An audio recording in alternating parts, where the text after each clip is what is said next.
Well, there's a lot going on in compensation in higher education right now, involving all levels of people, all populations. And it's going to take strong leadership to figure out what to do with the challenges and issues associated with compensation.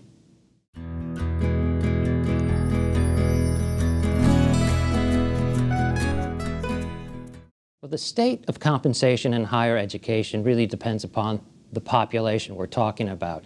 For staff and faculty, here's what they're up against.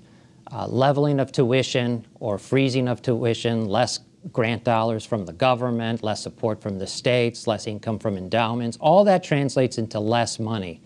And what that means for faculty and staff is no increases, and we've worked with some institutions that haven't given increases for 5 years to faculty and staff. For the executives have to change the culture of the institutions. Historically, people wanted jobs in higher ed because it offered job security, luscious benefits, regular hours. But that's changing, and leaders now have to create more performance-oriented cultures. That means for executives, they're being held more accountable for performance, and that translates into variable pay or bonuses that are dependent on meeting certain performance standards.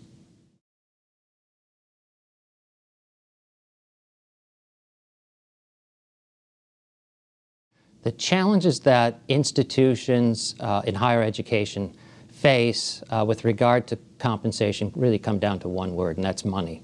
And they need more of it. They need it either the old-fashioned way through tuition increases, or they have to find new sources of revenues, or they have to figure out how to cut their costs. And right now, the most viable alternative has been for these institutions to cut costs. But here's the danger. Those institutions that are succeeding don't make cost-cutting their objective. They make improving operating efficiency and organizational effectiveness the objective.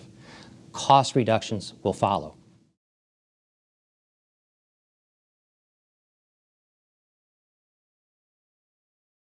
You know, the solution to compensation issues is going to vary from institution to institution. The circumstances are different, their balance sheets are different, their income statements are different. The one thing I would say, though, that whatever solution they adopt, it has to be one in which they control their destiny, meaning they can't degrade their product by, for instance, accepting students of a lower caliber than they have in the past or overhiring adjunct professors. No matter what, they have to maintain the integrity of their institution.